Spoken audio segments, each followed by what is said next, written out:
August 15 മുതൽ പോലീസിന്റെ മുഖം മാറുമെന്ന് ആഭ്യന്തരമന്ത്രി രമേശ് ചെന്നിത്തല പറഞ്ഞു. പോലീസിനെക്കുറിച്ചുള്ള പരാതികൾ പരിഹരിക്കാൻ പുതിയ സംവിധാനം വരുമെന്നും അദ്ദേഹം കൂട്ടിച്ചേർത്തു.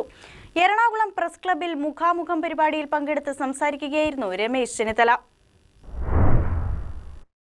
ഓഗസ്റ്റ് 15 മുതൽ നവീകരിച്ച പോലീസ് സേനയാകും കേരളത്തിലുണ്ടാവുകയെന്ന് ആഭ്യന്തരമന്ത്രി രമേശ് ചെന്നിത്തല. കേരള പോലീസിനെ കൂടുതൽ ജനസൗഹൃദമാക്കും. ഓഗസ്റ്റ് 15-നകം കേരളത്തിലെ എല്ലാ പോലീസ് സ്റ്റേഷനുകളും വൃത്തിയാക്കും.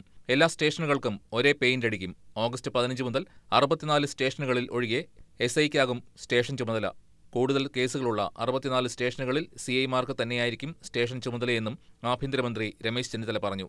പോലീസിനെക്കുറിച്ചുള്ള പരാതികൾ പരിഹരിക്കാൻ പുതിയ സംവിധാനം വരുമെന്നും പരാതികൾ പരിഹരിച്ചതിന്റെ ഓഡിറ്റ് നടത്തുമെന്നും എറണാകുളം പ്രസ് ക്ലബ്ബിൽ മുഖാമുഖം പരിപാടിയിൽ പങ്കെടുത്തുകൊണ്ട് ആഭ്യന്തരമന്ത്രി പറഞ്ഞു.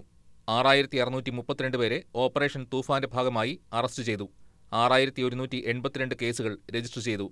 35 കോടിയുടെ ലഹരി ഇതിനകം പിടികൂടിയിട്ടുണ്ട്. ഓപ്പറേഷൻ തൂഫാൻ വൻ വിജയമാണെന്നും DJ പാർട്ടികൾക്ക് താൻ എതിരില്ലെന്നും എന്നാൽ അവിടെ ലഹരി ഉപയോഗമുണ്ടായാൽ പോലീസ് എത്തുമെന്നും രമേശ് ചെന്നിത്തല പറഞ്ഞു. റെസ്പോൺസിബിൾ നൈറ്റ് ലൈഫാണ് കേരളത്തിന് വേണ്ടത്. സ്റ്റാർ ഹോട്ടലിലും കാരവാനിലും ലഹരി അനുവദിക്കില്ലെന്നും അദ്ദേഹം കൂട്ടിച്ചേർത്തു. മാധ്യമപ്രവർത്തകർ തൂഫാൻ പോരാളികളാകുന്ന പദ്ധതിയും രമേശ് ചെന്നിത്തല ഉദ്ഘാടനം ചെയ്തു. എറണാകുളം പ്രസ് ക്ലബ്ബ് അംഗങ്ങളെ തൂഫാൻ പോരാളികളായി ആഭ്യന്തരമന്ത്രി പ്രഖ്യാപിച്ചു. കൊച്ചി സിറ്റി പോലീസുമായി സഹകരിച്ചാണ് എറണാകുളം പ്രസ് ക്ലബ്ബ് തൂഫാൻ പോരാട്ടത്തിന്റെ ഭാഗമായത്. Press club president R. Gopakumar അധ്യക്ഷത വഹിച്ചു. City police commissioner Kaliraj Mahesh Kumar മുഖ്യാതിഥിയായിരുന്നു. Press club secretary M. Shajil Kumar സ്വാഗതം ആശംസിച്ചു. News desk KCV news.